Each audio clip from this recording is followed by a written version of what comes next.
Yes, AI is going to take jobs. We know that. And so did the Industrial Revolution. However, what AI, I think, does for us is help us to be able to have the time to have the conversations we need to have. It can give us the numbers, but it can't give us the strategy to think through it. The Digital Banking Podcast is powered by Typhone. Typhone is the creator of Infinia, a dramatically better digital banking platform for community financial institutions, as well as several platform-agnostic revenue-generating point solutions. Our highly configurable platform and broad ecosystem of third-party partners ensure our entire suite is scalable and extensible to meet the needs of any FI. On our podcast, you will hear host Josh DeTar discuss today's most pressing financial technology topics with seasoned industry experts from every possible discipline.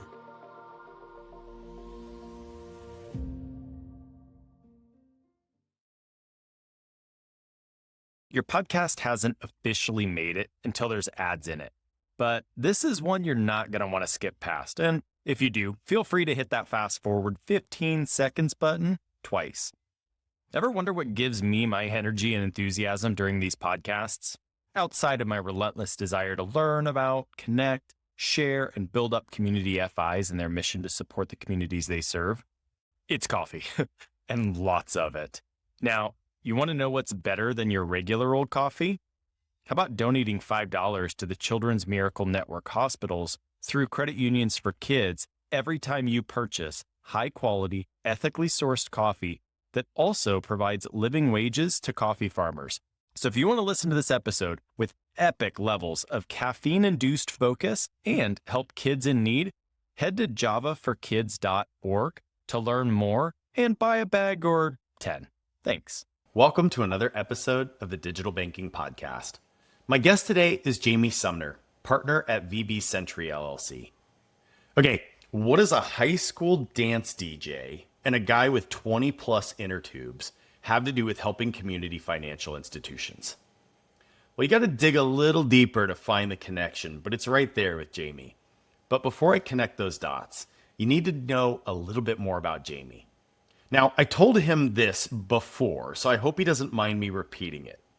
Jamie is the quintessential dorky dad, you know, the one who's crazy actively involved in everything going on in his family's life. If there's a church play, he's helping make a set. If the kids are into a new song, he's into that song. Sure, they roll their eyes at him now, but they'll look back later and be really proud of the person he was in their life. So back to the whole DJ thing. A perfect example of this is when his daughter's high school went to have a dance and couldn't afford a DJ. Jamie said, "Hey, I can get some equipment and learn." So he did. All of this comes back to Jamie's true heart of service, which is actually what led him, although through a series of happy right place, right time, right attitude moments in life that started with his fiance, now wife, saying, you know, you should probably go to college, to where he is today. And his passion for helping community FIs drive strategy through data, the 20 plus inner tubes, so he can be the guy that gets the community all together and outside, his favorite place to be, for connecting and really building each other up. And that's what community financial institutions do. They build the community up. And Jamie wants to help be a part of making that happen for many generations to come. So Jamie, thanks so much for joining me on the show. Certainly. I'm excited. Well, one of the things that kind of stood out to me when we were talking a minute ago was, you said that you really thrive off of like finding ways to get outside of your comfort zone and try new things. And that's led you to just do anything and everything. Like, hey, I've never done that, but I'll pick up a hammer. Let's go. What kind of crazy things has that gotten you into over the years? Oh my goodness. Helping build houses, number one. And also going on a hike where halfway through it, I'm like, yeah, maybe I shouldn't be here, right? When you're staring down a cliff and all you have is a little rope and I'm not clipped in or anything. So that's kind of one of those things where it's like, You get pushed almost beyond your comfort zone, right? You're right at that cusp there, and that's something that I enjoy doing. And it's another item I would say is just getting into the whole computer realm and programming. I don't have a computer background. I never went to school for computers, but opportunities came that I was like, okay, I'll figure out how to code that program. And that's where it's starting. And from there, you just learn. And I found in life, right? If you push yourself hard enough to learn something, you're going to learn it. You might not learn it perfectly, but you're going to get something out of it. Yeah. Yeah, no, that's a cool takeaway. I didn't even plan this, but I want to park that because I think we're going to come back to, this whole concept of we grow through challenges, right? We grow by pushing ourselves out of our comfort zone. And I think a lot of what, we did intend to talk about today are things that are pushing community financial institutions out of their comfort zone. So I kind of want to park that and come back to it. But I want to give people a little bit of context of how Jamie and I met and what prompted me to say, Jamie, I got to have you on the podcast. So this was back in November, a couple of months ago. Goodness, a lot longer now. Man, time flies. But so we were, don't get mad at us. Somebody's got to do it. We were at the Grand Wailea in Maui for the NCUMA conference, right? Someone asked. And somebody had to do it. Somebody had to be there, right? And I thought it was really kind of cool. I was there to speak on how credit unions could use AI to do things like performance analysis, right? Hey, I want you to upload, the last 6 years of our call reports and go analyze these, right? And how AI has gotten so incredibly good at digging really deep into very complex, nuanced data to understand it, to be able to create visuals out of it. And the example that I gave on the fly was loading a call report in from a credit union, running an analysis on it, and creating a dashboard that showed the performance of that credit union over time. And I did it live in front of the audience without doing any of the prep beforehand. And it took me all of 5 minutes, right? And I asked the audience, how hard is it for you to create that kind of stuff today? And what's hilarious was I planned to make a jab with a caveat. And the jab was, and this is how you can put, those expensive consultants and analysts out of business because you don't need them because you can use ChatGPT. But the caveat was, no, it actually makes them that much more necessary. And it makes conversation and dialogue around the strategy of what comes out of that data that much more important because that's what ChatGPT can't do. And so what was hilarious was that was my plan going into this. I sit in on the session before mine and it's Jamie. And Jamie was showing performance analysis dashboards for all of these different credit unions and how he had created all of this and then walking them through how to understand it. And so I pulled him aside at the end of his talk and I was just laughing and I was telling him, I ended up pulling up my slides and showing him what I was going to talk about. And I said, this is just so perfect. I didn't even know that, you were going to be ahead of me and that was what you were going to talk about. But it just sets me up so perfectly to show people. And then what was great is even talking to Jamie, he was like, oh yeah, I use AI even to help create this stuff too. That's not the secret sauce. The magic is in the conversation. And so I was like, man, I have to have you on the podcast to come and just have more conversation around that of we're transitioning, right? In what, where, and how technology can help us and support us. And as somebody who works for a tech company, as somebody who's a huge, unabashed fan of using AI to cheat every way I possibly can, I still really believe in the human element. I still really believe in the connections, the relationships, and the strategic conversation that you just can't have if the heart's not in it. And so, Jamie, I'd love to get your perspective on that conversation and meeting me there in Maui. No, yeah, that was great.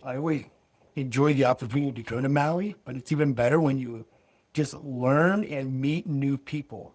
And, coming out of that with your slide deck and being able to go through it, very interesting, and I encourage people to do that. Like, try these AI things out. I still know individuals that have resisted trying anything AI.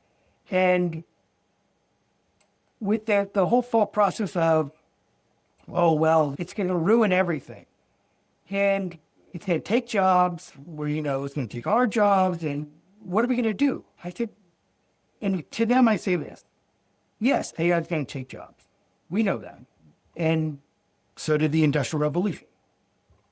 However, what AI, I think, does for us is help us to be able to have the time to have the conversations we need to have. Mm-hmm. It can give us the numbers, but it can't give us the strategy to think through it.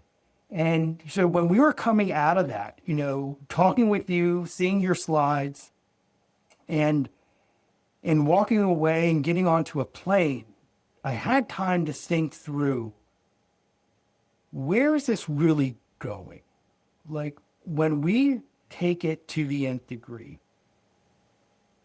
AI needs to support us as a tool. It can't replace people. I mean, at the end of the day, it can't replace people. And it's that communication that it helps us, it frees us up to do. Like, it gives us the ability to have that communication with each other and to build out strategy and spend more time on that and on relationships with, for me, my vendors, and for financial institutions, their customers and their members, that they wouldn't be able to spend previously because they were having to deal with the numbers and putting things together. So I think that's where we're going with it. That's where my hope is to use that technology so that we can better service each other on a much higher plane in terms of conversation. It's funny you bring that up, Jamie, because at that same conference, I was talking to Mike Lawson from CU Broadcast. Okay. And one of the things that I was telling Mike, and it was kind of cool, he kind of had a light bulb moment as we were talking about it. And I said, you can absolutely look at the doomsday scenario of AI. And I will be the first one to also admit there's tons of different negatives that are coming out of it too. But at the same time, I gave him the example of when I do interviews, I have an AI note taker that's running through and transcribing and taking notes. And I record the call. Before the interview, I do my prep I have a standard Gemini prompt that I use within my protected Gemini environment for work. I have a standard prompt that I say, here's the job description and the role and everything that we're hiring for. I've now built this profile around that knows me, what kinds of questions I like to ask, what I'm trying to gain, what I'm trying to learn out of the candidate. And I say, I'm going to upload the resumes for all the people I'm going to interview. Give me some standard questions that would fit all of these people so I can ask them each the same one and see how they respond. Give me a few unique ones for each of them. Then obviously I clearly go through and validate those, that I like those, that those fit what I want to ask, that kind of thing. And then I take my call notes, I take the recording, I dump it in, I say analyze how they answered each of those. Again, I validate it as the human in the loop, look at it, add my notes. But Jamie, it has simplified my process of preparing for and gathering my notes afterwards, and it's made them far more accurate and far more objective. But that's not the real magic in it. And this is, I think, what the light bulb moment that Mike had. I told him that's actually not the magic in it for me. Yes, it made me more efficient. That's super cool. The magic is I don't write a single note while I'm interviewing the person. I'm never once trying to come up with my next question or any of these things. I'm just talking to the person. I'm just getting to know them. And I am way more actively engaged in that other human than I was before. And I was like, that's the magic of it. Certainly, because you're not worried about writing down what they just said or making sure you notate something and thinking about the next question. It enables you, it frees you up to be able to have that conversation, be in the moment with those people. And that's what it's all about, right? Whether it's ministries I do at my church or in the boardroom, directors, it is that body language communication that we get to feed off of each other. And then just having that personal touch of nothing else is going on. We're not worried about picking up a telephone. We're not worried about, taking notes on a computer. We're just there to strategize. And we're there to think through the issues that the institution is facing and how we overcome them, or building a strategy to enhance the services that we're providing our members. Yeah. Well, and that, it goes back to something you made a comment about a second ago too, which is, so did the Industrial Revolution. Well, you think about it, again, you can look at major milestones in human history, and you can look for the positives and the negatives, right? We introduced cars, planes, phones. There are absolutely negatives that have come with all of those things. Certainly. But I would argue the biggest positives that came from all of those is that we became more accessible to connectivity with other humans, right? I mean, perfect case in point, right? Granted, I guess my analogy breaks down here because you and I met in person at a conference, but we wouldn't be talking right now if Zoom didn't get invented, right? If cameras didn't get invented, if the internet didn't get invented. And so this gives Jamie and I now the opportunity to have this very human conversation in a world that without all of this technology wouldn't exist in the first place. And that's kind of how I look at, similarly with AI. Like you can say, hey, I'm not going to use it. I'm not going to get on board. There's negatives. You still drove your car and then got on your laptop, right? Like technology is coming. Advancements are coming. Changes are coming. It's up to us as humans to decide, do we use these for good? Do we use them for bad? Is it net neutral, right? So I think I'm like you. I'm looking for all the positives and saying, how can I use this to further how I have human connections with people or, more valuable conversations? When we think through that aspect, it enables us to really connect with each other.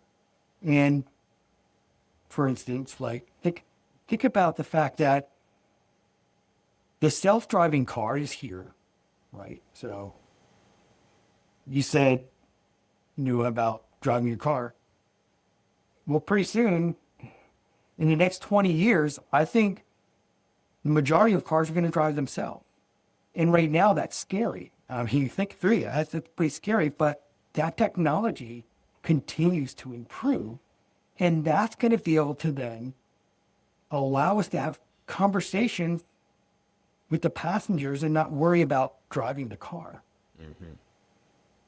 And that's what I love about technology. It's getting us the opportunity to just have that face time and just to be more real with people. Yeah, isn't that crazy? Although I have to say, I'm a hardcore technology junkie. I'm all about trying the new thing. I still have not gotten my butt in one of those Waymo cars, and I don't think I'm ready to. I was literally walking out of my hotel yesterday in Phoenix, and Waymo car was pulling up into my hotel, and it was one of those, we had a total showdown. I was staring at it. It was staring at me, and I was like, is this thing going to come hit me? Do I need to go left? Do I need to go right? Do I got to be prepared to jump? What's this thing going to do? You know what I mean? And it was because I couldn't look the driver in the eyes and say, oh, the driver sees me. He knows not to hit me. Unless he, really wants to, I guess. But anyway, I digress. But I agree. I think, again, if we leverage tools, then it just changes the frame of reference of what we're able to do with our time.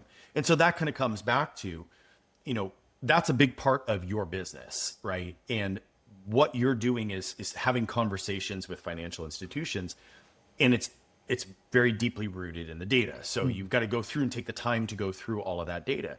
So, how much has that changed for you? And I'm curious, sorry, I'm going to give you a 2-part question if you can remember both parts. But so part 1 is how has that changed for you? Part 2 is how have you seen that change within the institutions that you're working with? But as tools have become more available for you to be able to access, analyze, visualize the data faster, Are you using it? Are they using it? And is it changing the conversation and allowing you to be more strategic versus having to do a full day on site, sitting down, going through the data first to then be able to have a day of strategy? Now, are you able to have 2 days of strategy? Like how is that shaping up? So how's it changed me and the way I work? Significantly. When I started out, I was typing in the call report. So the institution would send me their call report and I would sit there and type in the numbers that I needed throughout the different schedules. That was probably 35% of my time of just sitting there mindlessly typing in these numbers. Now, the advantage of that, I know the call report inside and out. I know the schedules of the call report. Someone coming into the field right now isn't going to have that because they're not going to have to sit there and type in all the numbers. We have a lot of services out there that will just provide the information for you. So I know what's available because I had to go through that process. Yeah. So it's a good process to go through. And that's the one thing I worry about, when we think about the next generation, is that their foundation hasn't been built. And that they're starting on like the second level. They don't understand that foundation. And you really need to understand the foundation. That's a huge shout out. I was just on a trip with our CEO, Siva, the other week. And he was telling me about his daughter, Devika. And she is, full blown like child prodigy level, which doesn't shock me one iota knowing Siva and his wife. But like just epic levels of brilliance runs in that family. Let's just say that. It skipped me and it all went to them. So she is in law school in Boston. Okay. Right? So that's a pretty darn good accomplishment there in and of itself. Certainly. But what was crazy was Siva was telling me about her. And again, like side note, Siva, our CEO, is like on the deep end of using AI too. Like, I think I'm doing some pretty cool stuff. And then he shows me something he's doing. I'm like, oh yeah, okay, well, I'm a novice. So he's a big proponent. He's a big power user. He loves teaching people how to use it, all of this. He was telling me this story about his daughter, and she was preparing for something, working on something. I can't remember exactly what it was. But he asked her, he's like, hey, are you using Gen AI to do that? How are you doing that? I'd love to know. And her answer, it actually surprised me, I'm going to be honest. She said, I'm not using it at all. And he goes, why? That's a tool that it's at your disposal. You could be using that. And he goes, I'm sure all of your classmates are. And she goes, they all are. I know they are. And she's like, and I know I'm sleeping less because of that than they are, because I'm taking the time. But her answer was, I needed to have the foundation. I need to know by actually going through the document rather than having AI go through the document and give me the summary. I need to write the summary myself. And she goes, because I need to learn how to look for that information. I need to learn how to have that foundation. I was like, hot darn, good for you, girl. Like you are going to set yourself in elite. And she goes, and then once I've done that, she goes, then I use Gen AI like crazy. She's like, once I've built the foundation, she's like, yeah, no, we're going full ham on that. We're using that cheat all day long. Right. But she's like, but I have to have the foundation first. I was like, man, that is just years beyond her in terms of her thought process. Super cool to see. Cause I agree. That is going to be the challenge. Yeah. Yeah. So, that's how it's changed from going from typing in endless amount of numbers into a spreadsheet to, being able to sit there and develop a template that I can just press a button and it pulls all the data in. A tremendous amount of time saving, which then frees me up, right, to start exploring other areas and building strategy for a bank based off of that information. So being either the information from call reports or looking at demographic information, how the demographics of the marketplace is changing, where the credit union is operating, where the financial institution is operating, and then understanding and relaying to them what are the services that maybe this change in demographics, what services are they going to need a year or two down the road? And how can you get ahead of it? And it's not about, well, what are people asking for? Well, if they're already asking for it, then you're behind, right? You want to be out in the front and make sure that you're offering stuff that people are going to be like, oh, maybe I really need to use that. And then you link them in. And that's what having the ability to, all that data coming in, I don't have to worry about. Yeah. Now I'm focused on building out that strategy and building models to help me understand what's going on in the environment, both demographically and then also within the market in terms of interest rates and the geopolitical realm. So building all that in and then having those conversations and teaching the directors and the managers how to look at some of this data, what it means, and then how to apply that to their institution. I'm just curious, how long did it used to take you to manually enter that all in for a call report? Oh man, it would take me about an hour per bank that I would work with. And I would just have to sit there and, we're just going through typing in all that. So you take an hour and then, so it's like 3 weeks of just typing in data before you get to the analytics. That's a lot because you can't do it 10 hours a day. Yeah. You just get exhausted. And so huge amount of time savings. AI can do it 10 hours a day. Can do it 24 hours a day. Well, yeah, exactly. And doesn't bat an eye. Yeah, it doesn't care. So I'm assuming now it's like that probably takes all of 30 seconds. Oh yeah, the data's there. The data's there, and as soon as you hit the button. I can continue on. Yeah. I'm gonna come back to that, but Okay. How much have you seen the institutions that you work with starting to do some of that stuff? How often do you feel like you go in and they're like, hey, we actually came to the meeting more prepared with more data, with more summaries, with more whatever, because we were able to do it faster, more efficiently because we used tools? Great You question. can be honest. This is like a double-edged sword, right? Because the great thing is that it's so much faster to put these numbers together. The drawback is now we think we have to go through all this data and analyze it. So now I think people are bogged down not with the inputting the data, creating the reports, but the vast amount of information that's being thrown at them and weeding through it. And that's what I encourage institutions to do, is step back and say, okay, what exactly do we need to actually look at? And how can we distill some of this information and consolidate it so that instead of looking at the 5-6 pages of information that has spit out on the different reports, let's get it down to 1 page. And then if we need to drill down to some detail, that's great. We have it there, we can. But how do we distill it down to that point where we have 1 page that we can look at, and on that 1 page, we can assess the risk and the performance of the institution?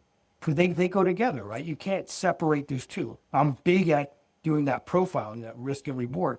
And that's what we need to understand at banks is what's the risk we're taking? What's the reward that we're getting? And even if you're a mutual institution or a credit union, you need to produce some type of return, because if you don't produce a return, you're not going to grow your capital. If you're not growing your capital, it comes a time when you're not going to be able to survive. Yeah. I mean, that's the harsh reality. Yeah. Notice a similar thing happen with us.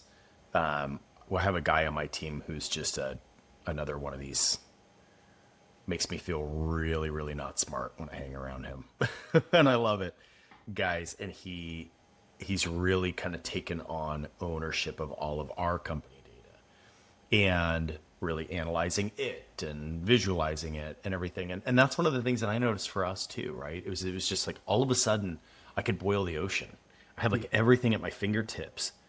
And what it really came down to was now we try to meet weekly to literally go through it, because it's talking about the strategy side of it. And now we're like, okay, well, rather than just go running 1 billion random reports and generating a bunch of random data, and at the same time doing some of that, because sometimes then you see the stuff that shocks you that you didn't know. But trying to align it to, okay, well, what's the answer we're trying to get to? What's the problem we're trying to solve? Now, what data do we need for that? And it may be all of it. It may be some of it, right? And I think that is the challenge, is figuring out that, and again, I think AI has really helped with, is you can comb through those large amounts, visualize it really quickly, and then say, hey, this is actually what I think we need to drill down on. And then you focus on just that area. Yeah. And that's where I think for directors, like I work a lot with directors. That's where I think the true value is there. Now you have the ability to weed through some of this data, but you have the opportunity then to be that effective challenge for management, to come back and say, well, what about this? Why is this risk showing it's increasing here? Why?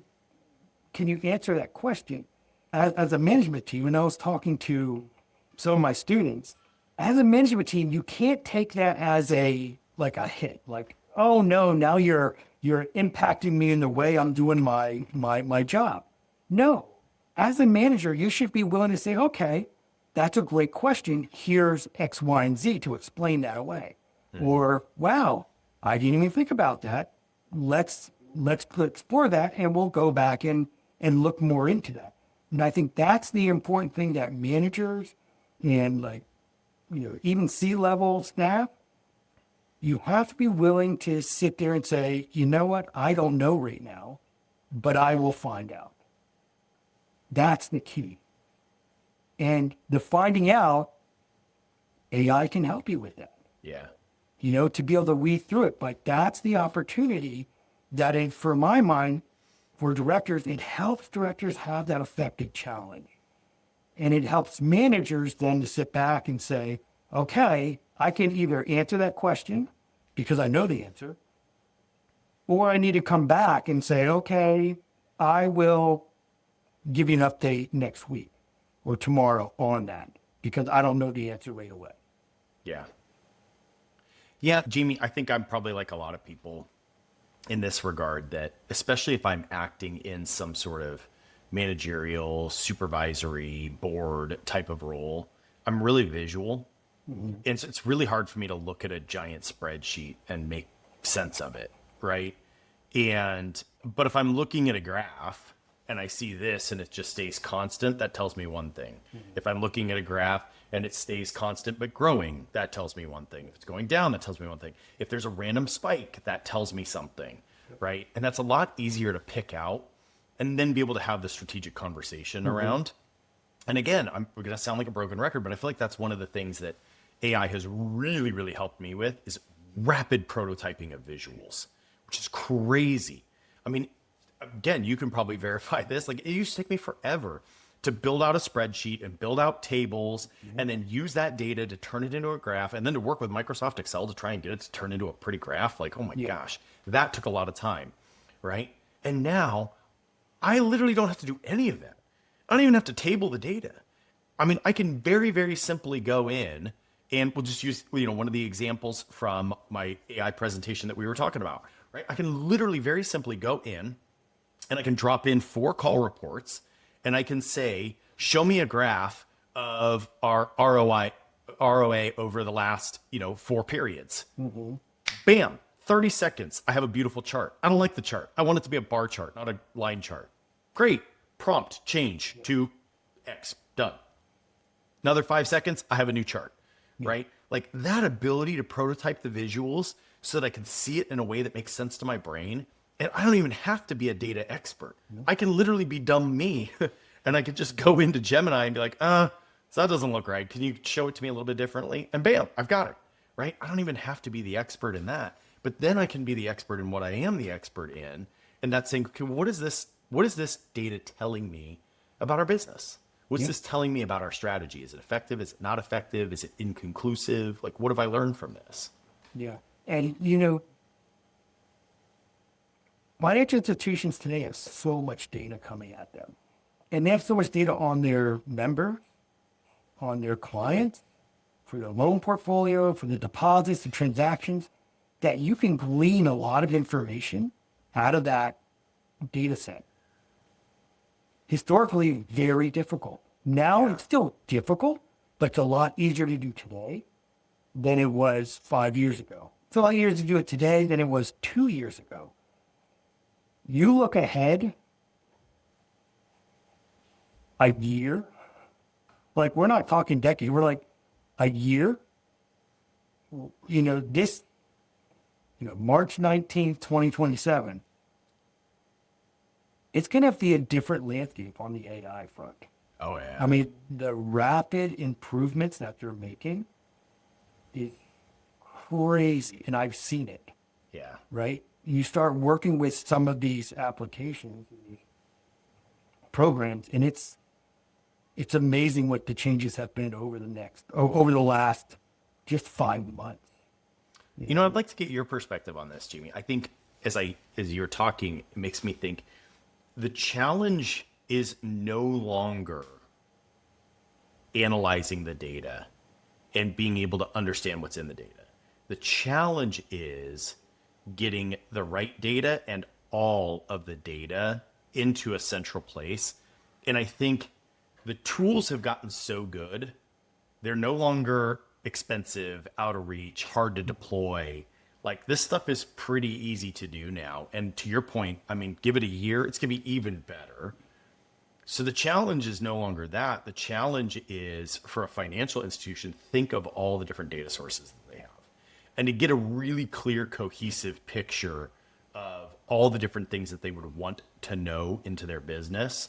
It's going to be, I think the winners are going to be the people who figure out how to get all of that data into a place that's accessible and centralized. We've been talking to a lot of financial institutions that are making some pretty bold leaps into things like full Snowflake environments. Yeah. Look, that ain't cheap and that ain't easy to set up and that takes a lot of work and that's a gutsy move. But like, I'm totally willing to put my reputation on the line to say, I think that's a really smart move. It's a really smart move because then they're going to have the ability to accelerate faster than everybody else. Like it's a hockey stick. It's not linear. Oh, yeah. And so they're then going to be able to take advantage of the rapid pace of AI because their data is more accessible, is cleaner, is, more cohesive than just, I'm kind of using AI a little bit and my data is super fragmented. You're going to be really far behind, right? Hey, I'm using AI a ton and my data is super fragmented. You're going to be behind. My data is amazing. I'm not using AI at all. You're going to be behind. Like the winners are going to be that I put the effort, I put the blood, sweat, and tears into the data. And now I'm really leveraging all the tools as they come out at the speed at which they're coming out. Man, they're going to fly. Oh, yeah, certainly. And of course, we can't talk about AI without talking about the privacy issue that we have, right? No financial institution should be putting anything for their clients, their members, their businesses into Gemini or ChatGPT or cloud or any AI. It has to be a closed system. Yes. That's the most important thing. When we talk about that, right? People need that next thing. It has to be a closed system. Absolutely. No, and this is why, that was one of the examples I used is like, so actually, funny enough, with how fast things have advanced in the last week, I'm like, do I abandon ship? But in my personal life, I use more ChatGPT just because it's more conversational. And I find the things that I'm doing in my personal life with it tend to be more conversational, right? But I've hit a bunch of limitations in ChatGPT recently. And I'm like, Claude doesn't have that limitation. So we may be making a personal switch here real soon. But to your point, like next week, ChatGPT could catch up and pass. I don't know. Who knows what they're working on, right? But then anything work related goes to Gemini. And I have there's even a reason, not just that I like ChatGPT for more of the conversational, that tends to be more personal. There's even just a clear, hard line in the sand for me that nothing personal goes into Gemini, nothing work goes into ChatGPT, because it creates that mental model for me of if it is Typhoon related, it lives in Gemini because that's a protected, closed environment for us, right? And so I don't run the risk of screwing up and being in the process of having a conversation that could totally live in ChatGPT, and then all of a sudden I upload our financials. Yeah. Or something that shouldn't get out. You know what I mean? Yeah. Customer data. So I don't have access to that anyway, so I guess that doesn't matter. But it keeps that wall up for me. And I'm not saying that's right or wrong for everybody else, but that wall is really important. That's a really good point to make, Jamie, is especially as we talk about, hey, there's a lot that you can do with these tools. There's a lot you can do without having to live in a protected environment. There's a lot that you can do without having to upload sensitive information. But the real secret sauce is going to be when you do. And that you've got to do thoughtfully. That you've got to do carefully. That is not just somebody signing up for ChatGPT with their Gmail and starting to dump, member data in there. Bad news bears.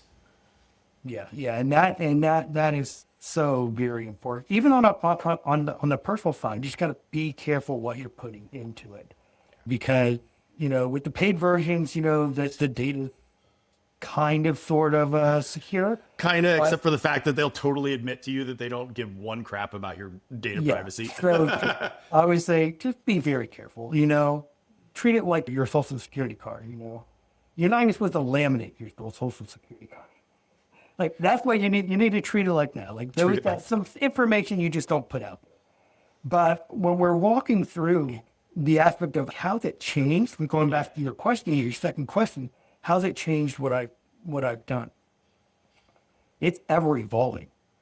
I work on things now that I never thought I would even have an opportunity to get into. Like I created a program that I use to track my time. Like, I do a lot of project-oriented time and material. And I have to track like every minute I work on a project. Well, when I have 5 different projects going and I have people calling and I have my employees calling me and they have questions about something, it's hard to like write down and keep track of things. So I built this program that allows me to just click a button and it starts a timer, and then I can pause it and then click another project if I have to hop on a call on another project. And it's just recording my time just at a click of a button. And that saves me of having to then sit back and remember how much time did I spend on this? How much time did I spend on that? And I didn't have to go to a computer programmer to put together this application. It just happened. I went into ChatGPT and I told it what I wanted to do. It created me my HTML file, produced the CSV in the backside, and everything worked. And it's not something you're going to go to market with, right? But it is something that, for me, it has helped me to be more efficient in my tracking of time. I love that example. I think that's really cool. I never even really thought about it that way until you said it that way, Jamie. But, you think about, like, let's go back to the early days of the internet. And we didn't even know what this thing could do for us and how we were using computers. How early? Yeah, how early, yeah. I remember I was probably 12 when I experienced the internet for the first time. And it was a dial-up modem. Yeah. There was no pictures. It was just all words, and you had to type things in. And I played a football game. And that football game had no graphics. It was all words. And I was like, this is really cool, because I'm playing with someone on the other side of the United States. So it was like wild to me. And then you flip over to where we are today. Oh, yeah. It's crazy. Mind-blowing. Well, so yeah, down that path, right? You think about, back then when that came out, someone had to decide there was value in creating that game, right? And then as it rapidly evolves, people start to say, okay, there's value in creating this website. There's value. Now we start to get to smartphones. There's value in creating this app. I can sell this. I can make money off of this. But somebody's got to deploy it. Somebody's got to manage it. Somebody's got to update it, right? And then enough people have to agree that it adds value, that they use it, that this company stays in business and continues to produce it and all of that. And it's exactly what you just said, right? Somebody had to decide this is worth taking to market. Your little tool, maybe it's worth taking to market. Maybe somebody has built something really close, but it's not perfect for what you need. And so in the past, you would have sat around and go, I wish somebody would solve this problem and develop an app for me to track my time easier. And then somebody does, and you're like, awesome. Oh, it doesn't really work for how I wanted it. Oh, well, guess I'm out, right? Now, you're just like, dude, I'm just going to go create it myself. ChatGPT, let's go create me a custom program, right? You're not a programmer. I'm not a programmer, but I can create custom code, create my own program to do something like that. That's wild that we now are able to do that. Yeah. And that's what I think the technology has afforded us to do, is to be adventurous. Like, be adventurous in what you're willing to step out and try. And that, I always enjoy trying new things. So I've been getting into coding aspect, and I encourage the directors I talk with the bank employees that I work with, when they're talking about like the strategy and what often happens when you're doing like a strategic plan for a credit union, is sometimes you walk through the process and you get it done, and it's like, great, we have this plan. Where does that plan end up? It ends up in a filing cabinet. And that has always frustrated me, right? Yeah. Where it should be ending up. And this is where I think, we get to free up of the time of people to be able to explore these strategies, is in the hands of the frontline people. Like, everyone at the financial institution should know that strategy. It shouldn't be something that's a secret. Our strategy is this. We want to, support our members in these 5 areas. How can we do it? What are you doing to support members? Doesn't matter if you're, on the teller line, in the loan ops or deposit ops. What part of a team, and you have value, right? You have value as a person, as part of our team here, and you're creating value for our institution, and you're creating value for our customers and our members. That's where I think the real power behind AI is it gives us that opportunity to have this conversation, because we're not caught in doing everything else. Yeah. We can focus on a strategy, focus on pushing it down, and helping our employees be better employees, helping our members be better members, because they can enjoy that relationship at the next level. The best strategy is useless if it sits in somebody's desk. Yeah. You know what I mean? So how does that change for you, Jamie, in how you think about like presenting and disseminating strategy across an organization? I think it helps in the form that it gives you that platform to be able to educate everyone in the institution, to understand, number one, how the bank works. Number two, you're part of that process, and how what you do is valuable to the bank as a whole, or the credit union as a whole. How you work with those customers, even if you're in the back office and you never see a customer at all, you are still a vital role, right? Your role is vital to that relationship. And people like to hear that. I mean, people like to hear that you're valued. And that's what the important thing is, realizing that value. I've seen this go 2 ways. I've seen institutions really grab onto this concept and push it down and flourish. And I've seen institutions that sit back and say, yeah, this is a great concept. We're going to do this, Jamie. And I come back 6 months later, and they're at the same place. Because they got busy doing something else. Yeah. And it's important to allow people to get busy, but you have to focus on spreading the word at your institution and to encourage each other at that institution. And it builds off of, not just the people in the offices or on the teller line, but it's the job of the directors as well, to be out there in the community and sharing the opportunities that the credit union has for those members. That kind of brings us all the way full circle to the one of the things that we had parked from earlier, Jamie, of the strategy is all well and good if it actually gets deployed. But, kind of what you were saying at the beginning is you love to get out of your comfort zone. Our industry is a comfort zone industry. Oh, it certainly is.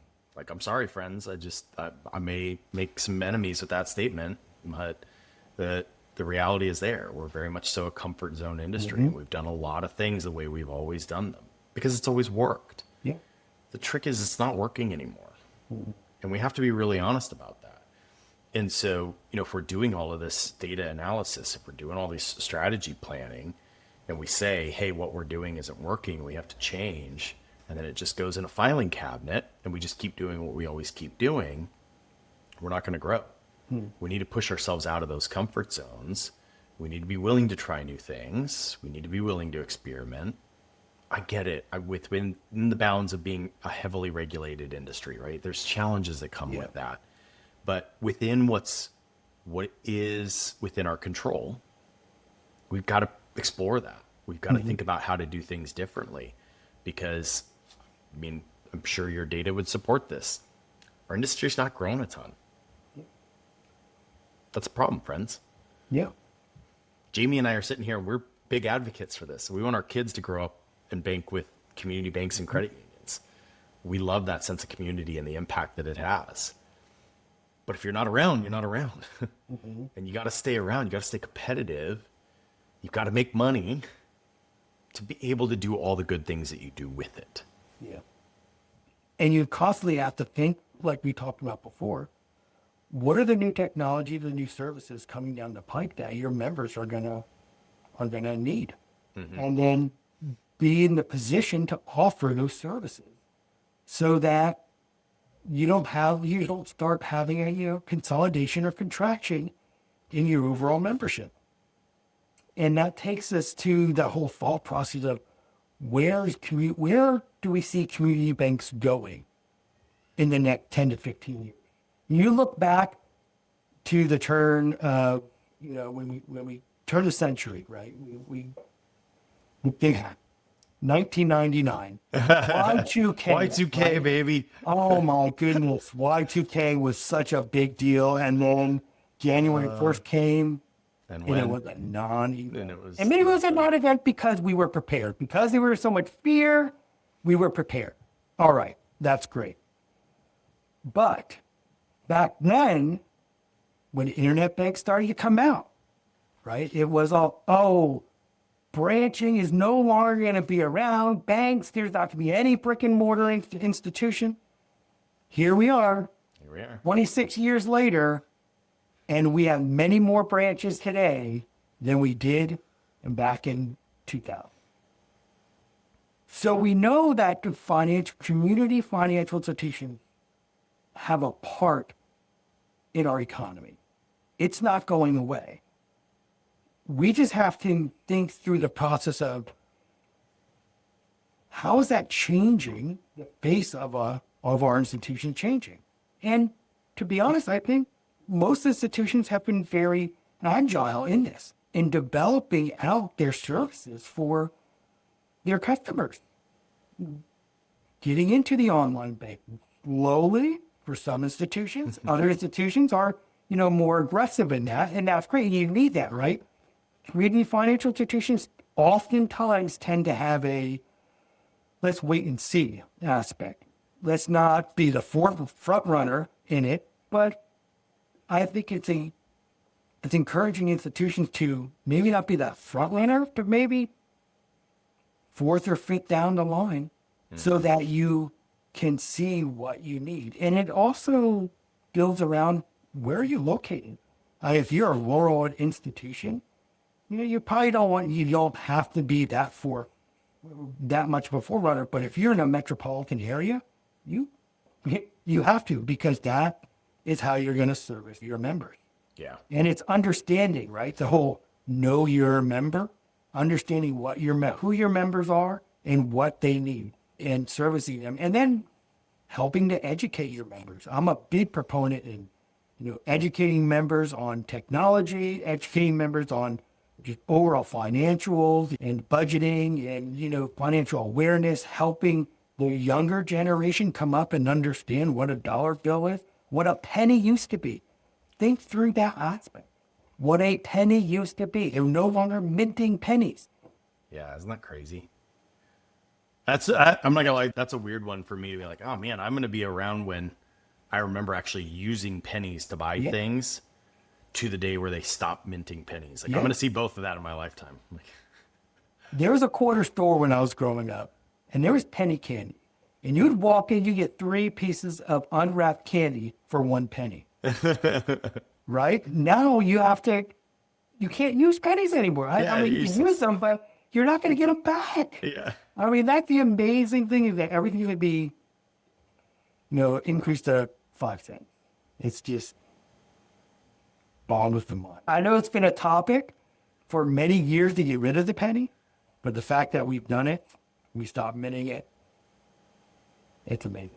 Yeah. Next, they just got to get rid of checks. That ain't gonna happen. That's hard. And that, brings us into that, a topic we don't want to broach today, but the whole digital currency. And they're, thinking through what does that actually look like? How does that impact the financial institutions across all gamuts of size, large and small? Yeah. Because I think that's going to be the next thing that we're going to have to deal with, thinking through the aspect of that digital transaction and eventually the whole aspect of the digital dollar and Stablecoins. stablecoin. That's it. Trying to get that word in my brain. Stablecoins. That's going to be another. Give it 5 years. We're going to have to really dig into that and how that's going to have an impact on the financial institutions. That brings up another good point, Jamie, of that's an example of, you can kind of pull all of this stuff that we've talked about together. This is why it's so important today to automate as many of the mundane processes in your organization as possible, because you're just not going to have time to deal with the future in the same timeline that you used to. Yep. And so, look, I'll be the first one to tell you, I've got some personal thoughts on what's going to happen with things like stable coins. I've been doing a ton of research on it, but I still can't tell you I know exactly what's going to pan out. I don't think anybody can tell me exactly how it's going to look 10 years from now, right? Yeah. So, but you got to be planning for it. You got to be planning for a variation of scenarios, of potential outcomes. And if you're not, and if you're just saying, well, we'll see what happens when it happens, you're going to be in a bad place, more than likely. Yeah. Right? You have to at least have those conversations and start thinking through that process. Yeah. The what agreed. You have to start educating yourself, particularly the C-suites and the directors. They have to understand how this is going to potentially impact the financial industry. Yeah. And it will have an impact. I mean, it already has, but it's going to have more of an impact as we move forward. Yeah. So what do you think, look into Jamie's crystal ball, what do you think the future looks like for community financial institutions? What are some of your thoughts or predictions? I mean, I think it's going to continue to be the lifeblood of Main Street America. I mean, when we look at the United States and we see the vast amount of small businesses out there, community financial institutions are the ones that support those smaller businesses. And I think that's not going to change. I think what might change a little bit is the speed in which transactions are done, the time that it takes to determine what a loan grade is going to be or the rates are going to be. That's going to be quicker. But I think the banks and the credit unions that are servicing these smaller areas will continue to be the supporter of the nonprofits in the area. They'll continue to be the supporters of the schools and, of the band. And I think it's going to, the biggest challenge is going to to think through the process of getting the younger generation involved in the bank.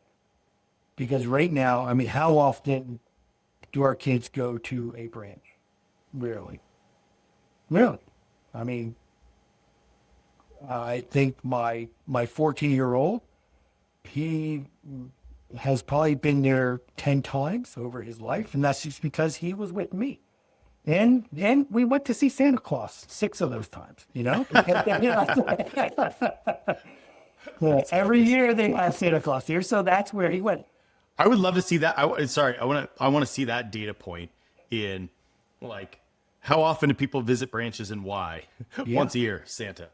Yeah, but that brings up a good point. It becomes a social thing that we can start introducing. And you've seen this play out in some institutions where they provide like that social atmosphere to bring people in. It becomes maybe a community room that organizations can utilize to educate the local population on certain like cyber crimes or, you know, phishing expositions in terms of, you know, online scams. I mean, that's the important thing. Then I think that's where banks are going to rally around and credit unions are going to rally around in being that advocate for their members in helping them to learn these different things that they might not have the opportunity to learn elsewhere. All the while supporting them with their financial needs. Shameless plug for our Java for Kids program. You should put really? shops and branches and make it a community element. The kids' bank, I think is key. I remember when I was younger, and I think some institutions still do this, but we had an institution that came to our school.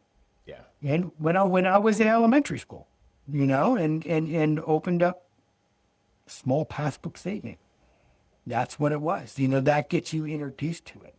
And I think that's important because, you know, money's not the end all to be all, but the world revolves around it. And you have to learn to manage it. And it's important to learn to manage it when you're young, so that when you are going to college, you have a foundation on what financial literacy really is.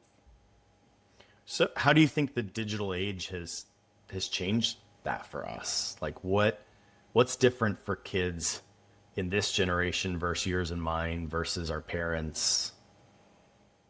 Well, number one, we talked about digital currency. I mean, it's already here, right? Right here. Digital currency, Apple Pay, right? My youngest son, I mean, he wants to buy something, he uses Apple Pay. He doesn't have to get dollar bills from me to go buy something. And there's something about that tangibleness of a dollar, right? You can see it leave your hand. And we don't like to see our money leave our hand, but you see it leave your hand. When it's a digital thing on your phone, your credit card, you don't see it, right? You don't see it, it makes it easier to let it go. I think the digital age, that's one aspect of it. I think that financial literacy, even though when we have all these applications and phone apps that can help us think through that financial literacy, I think it starts to wane on us because everything's digital and we lose the aspect of the physical nature of it and letting it go. In terms of understanding, I mean, last night, my son got home, it was like 10 o'clock, and he was like, oh, Ellen needs to help me do my math work, my algebra. And she was like, Zeke, I can't do that right now.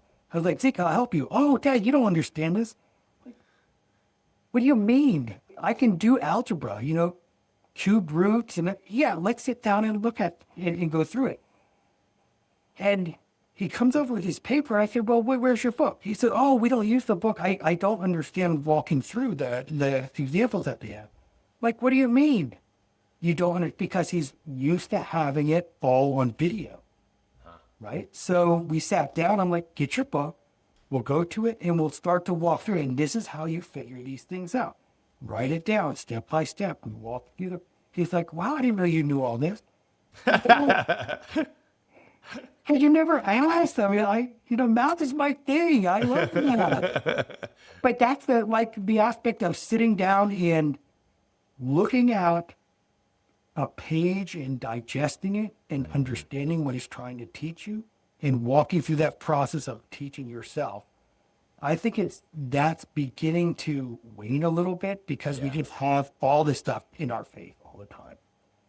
Which I like ChatGPT because it has that learning mode where you can learn, you can tell it, put it in a learning mode so that you can learn something and it doesn't give you the full answer. Yeah. It walks you through superficially. the process of learning that. Yeah. Yeah. It's interesting to even watch. So my oldest is almost 5. Okay. And dude, Jamie, I mean, I love this about him because he's so curious.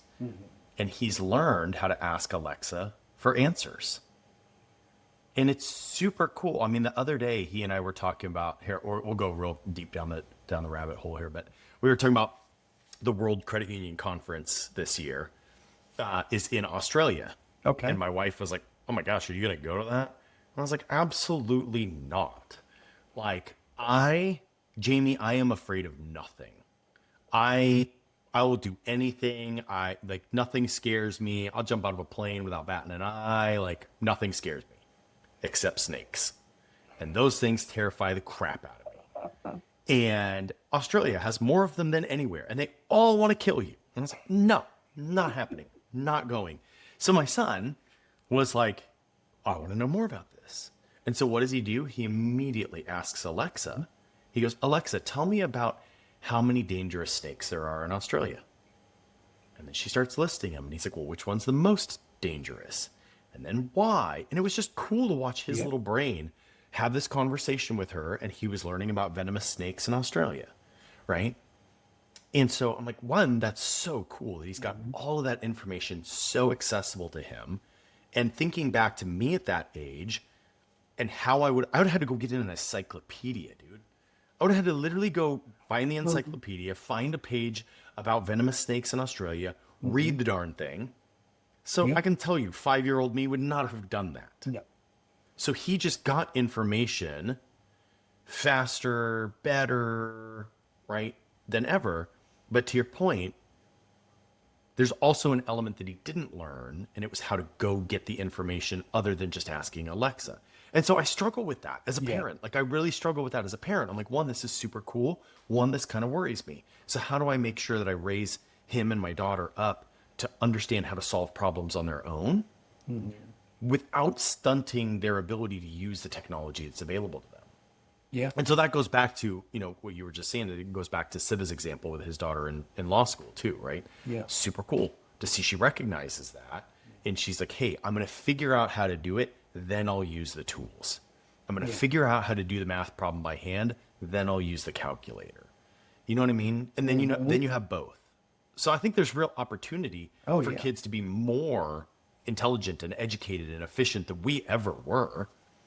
But they also have a great opportunity to be really lazy. Yeah. Yeah, exactly. Yeah. And now we're trying to encourage them not just to do the work, but to,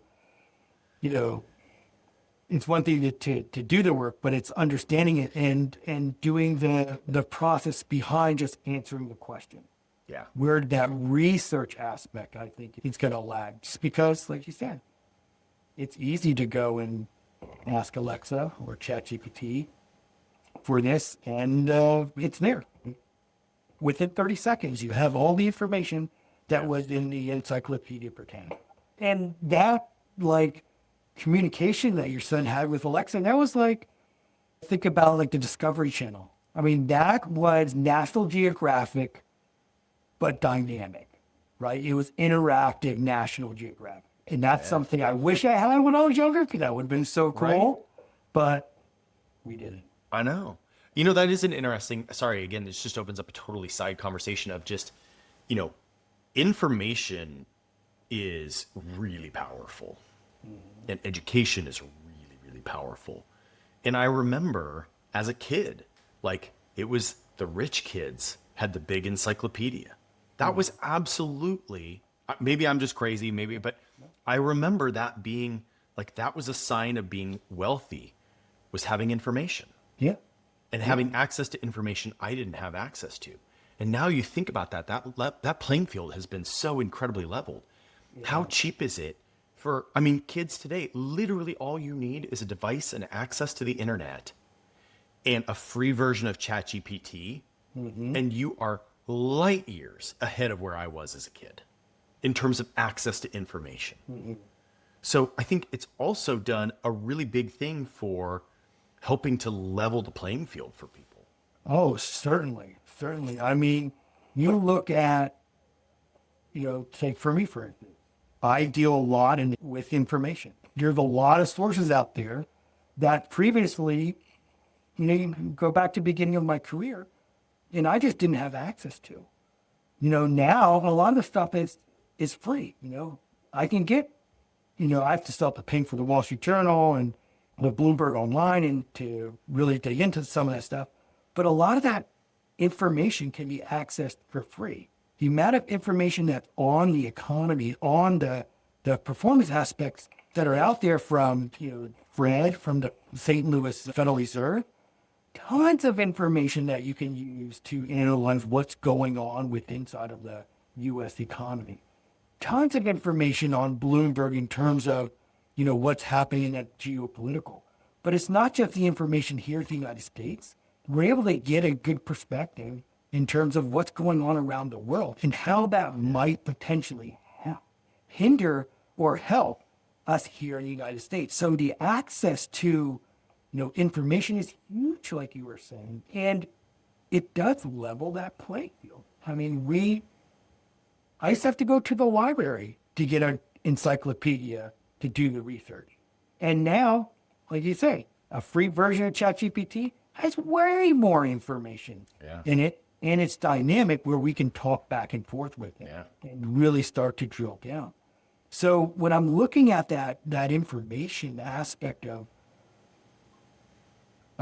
when I'm doing my research and I'm looking at what's happening to GDP and what's happening to the unemployment rate and rates in terms of what's the treasury curve doing that, how that's going to impact my customers' loan portfolio or investment portfolio. Well, how is that going to impact then their overall profitability or the risk that they have if we start to see unemployment increase and the potential, losses in their loan portfolio? How's that going to impact their capital?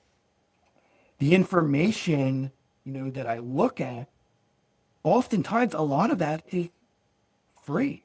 Right? It's out there and it's so accessible these days. You just have to know how to get access to it.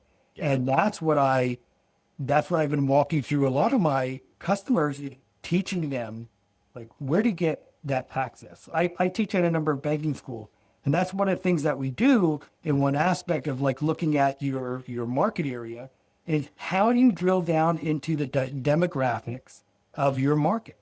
What websites do you have to hit? What information is important to know in order to build out some of that strategy? Going to the BLS or the BEA or all those other government entities that really can synthesize that data together, and then you pull that down and you can start building out, knowing your customer, knowing your market, and then helping to support the growth of the institution. I think you and I would probably agree that I think a really important trait going into this next generation is just going to be curiosity. Oh, right. Certainly. Like you think about, one of the guys on my team was telling me the other day, he had done something with Gemini, and he was like, I didn't know anything. I just literally went to Gemini and was like, could I do this?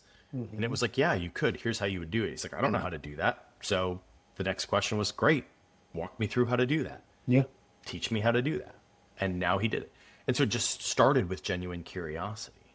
Mm-hmm.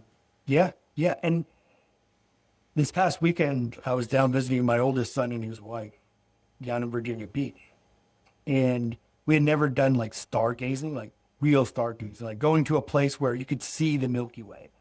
And we were about 3 hours north of one of the darkest landmass, like at night, there's like this map that shows how dark it is. And this is one of the darkest areas in the United States. Oh, wow. And we were like, you know what? We've never done like real stargazing. Let's go down. It's supposed to be a clear night.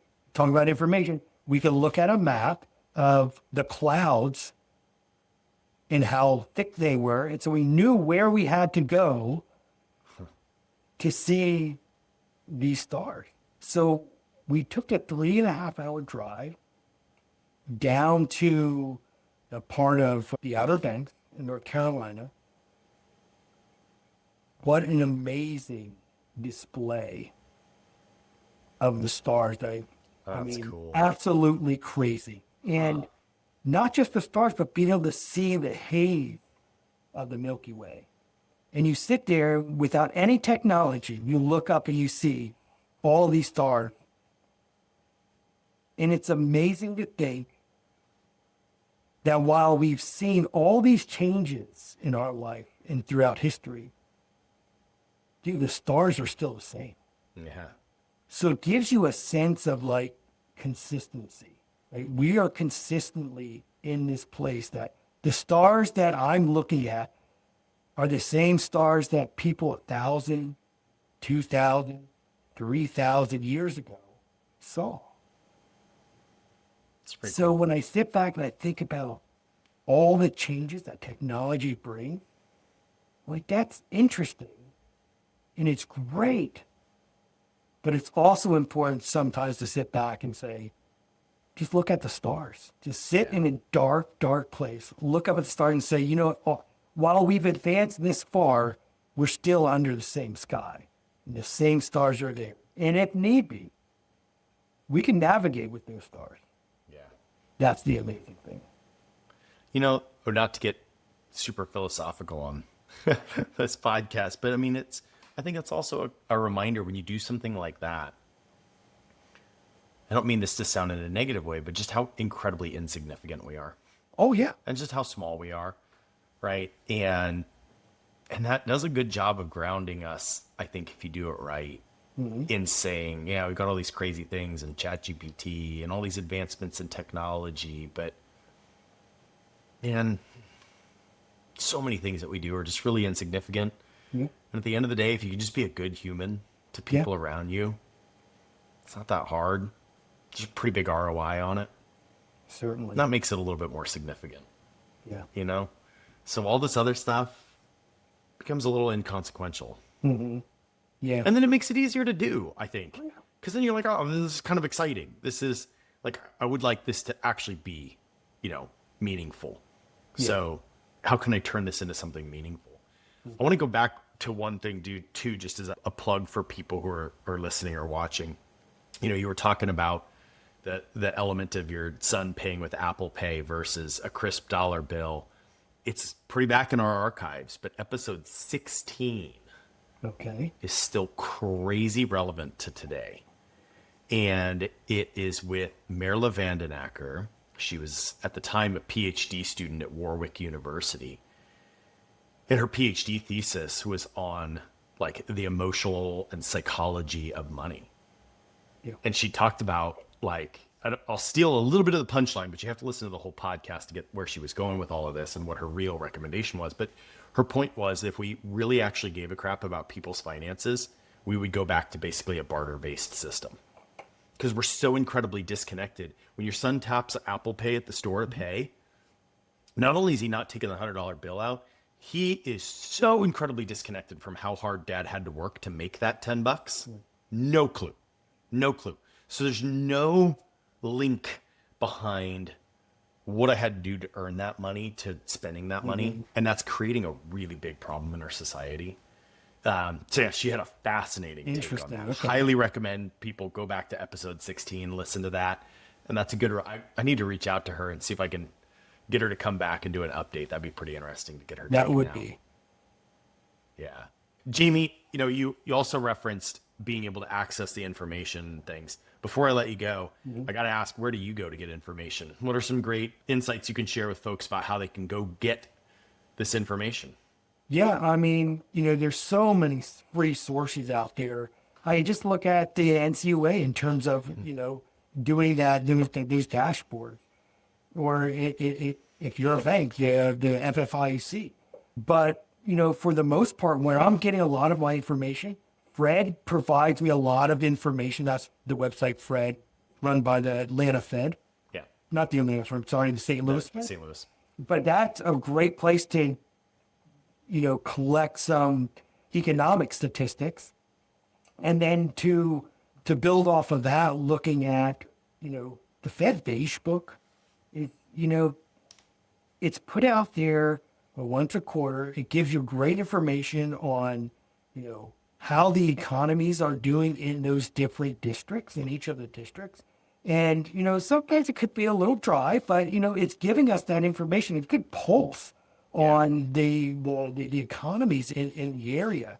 When we're looking at, general news, like I had mentioned, Bloomberg and Wall Street Journal are the two that I primarily link to and watch or read. But there's a lot, on YouTube, a lot of information and free podcasts that you can link in on to really start to understand what's going on in the world and in the world of finance.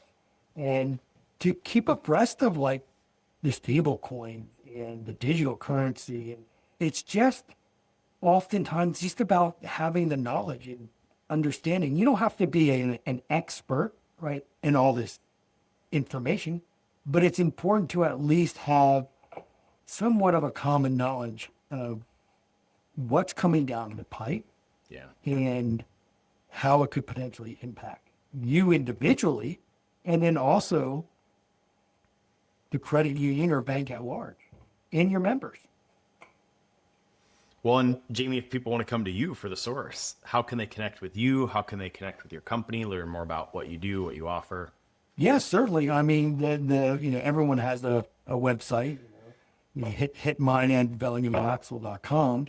But in addition to that, I'm always open to an email and a call. I'm sure you'll have that information out there in terms of my phone number. I would like to give it out, 484-895-1605. So you can go back and rewind and get that number. I feel like we're like we're raising money here. Telethon, right? 484-895-1605. Right? You got a great radio voice. Well, that's why I enjoy being a DJ, right? Yeah, there you go. Bringing it all the way back around. That's right. Jamie. Yeah. No, go ahead. Finish your No, thoughts. and of course, obviously emails is fine as well, but primarily, website and check me out on LinkedIn. Yeah. We're happy to start up a conversation. That's one thing I like to just get to know people, hear their stories. I mean, I love to hear people's stories on how they came up through the financial industry, how they got into the position that they're in, what really drives them when they get up in the morning. I love that. Jamie, thank you so much for spending certainly. some time with me today. This was Gosh, a really fascinating conversation that just kind of blew by. It did. I can't believe So, it. yeah, thank you for coming and being a guest on the Digital Banking Podcast. Certainly.